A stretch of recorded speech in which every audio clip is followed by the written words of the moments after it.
बिहार विधानसभा चुनाव 2025 के दौरान इंडिया गठबंधन ने एनडीए पर वोट चोरी का आरोप लगाते हुए एक बड़ा चुनावी दांव खेला था।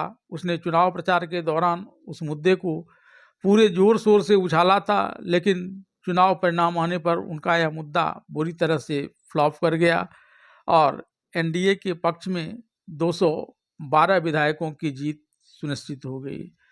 एनडीए ने इस प्रकार से 212 सीटें जीतकर एक प्रकार से इंडिया गठबंधन की दुर्गति ही कर दी थी। लेकिन अब इंडिया गठबंधन के हाथ इससे भी एक बड़ा मुद्दा मिल गया है। वोट चोरी की जगह पर अब इसके हाथ सीधे सीधे चुनाव में फोन कर चुनाव अधिकारी से चुनाव परिणाम बदलवाने की बात सामने आई है। इस समय बिहार में हम पार्टी के संरक्षक जीतन राम मांझी का एक वीडियो वायरल हो रहा है, जिसमें वे एक चुनाव पदाधिकारी को हारे हुए उम्मीदवार को जिताने की बात करते हुए नजर आए हैं। इस मुद्दे के हाथ में आने के बाद अब इंडिया गठबंधन खासकर आरजेडी इस एनडीए पर पूरी तरह से हमलावर हो गई है। आइए विस्तार से डालते हैं इस खबर पर एक नज़र। बिहार विधानसभा चुनाव में एनडीए की प्रचंड जीत के बाद जहां सत्ता पक्ष जश्न मना रहा है, वहीं विपक्ष लगातार चुनावी प्रक्रिया की निष्पक्षता पर सवाल उठा रहा है। इस बीच केंद्रीय मंत्री और हिंदुस्तानी आवाम मोर्चा हम के संरक्षक जीतन राम मांझी का एक वीडियो सामने आया है। इस वीडियो ने चुनावी धांधली, प्रशासनिक हस्तक्षेप और सत्ता तंत्र की भूमिका को लेकर नई बहस छेड़ दी है। वायरल वीडियो में जीतन राम मांझी एक सार्वजनिक मंच से मगही भाषा में भाषण देते नजर आ रहे हैं। इसमें वे 2020 के विधानसभा चुनाव का जिक्र करते हुए कहते हैं कि एक सीट पर वे करीब 2700 वोटों से हार रहे थे, लेकिन तत्कालीन गया के डीएम से बात होने के बाद नतीजा उनके पक्ष में चला गया।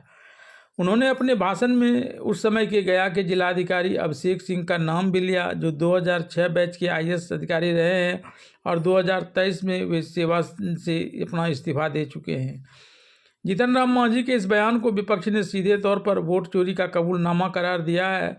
राष्ट्रीय जनता दल ने वीडियो शेयर करते हुए लिखा, सत्ताधारी दल मशीनरी और प्रशासनिक ताकत के सहारे चुनाव जीतने का फार्मूला खुले मंच से बता रहा है। आरजेडी ने नीतीश सरकार, केंद्र की एनडीए सरकार और चुनाव आयोग की निष्पक्षता पर भी सवाल उठाया है। पार्टी का आरोप है कि लोकतंत्र को कमजोर करने की साजिश लंबे समय से चल रही है। कांग्रेस ने भी इस मामले को लपकते हुए इस पर तीखी प्रतिक्रिया दी है। बिहार कांग्रेस ने सोशल मीडिया पर लिखा कि जब नतीजे संपर्क से बदल सकते हैं तो आम मतदाता की वोट की कीमत क्या रह जाती है। कांग्रेस का कहना है कि यह बयान दर्शाता है कि सत्ता पक्ष प्रशासनिक दबाव और मिलीभगत के जरिए चुनावी नतीजे को प्रभावित करता रहा है।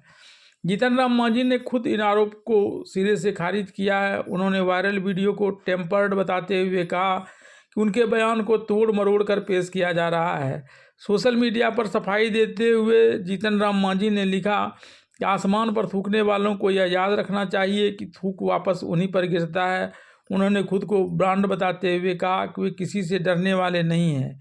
बीजेपी भी जीतन राम मांझी के समर्थन में आ गई है। पार्टी के वरिष्ठ नेता और मंत्री दिलीप जायसवाल ने कहा कि जीतन राम मांझी ने कहीं भी वोटों में गड़बड़ी की बात नहीं कही है। उनके अनुसार जीतन राम मांझी का आशय यह था कि सही तरीके से वोटों की गिनती होने पर हारता हुआ प्रत्याशी भी जीत सकता है।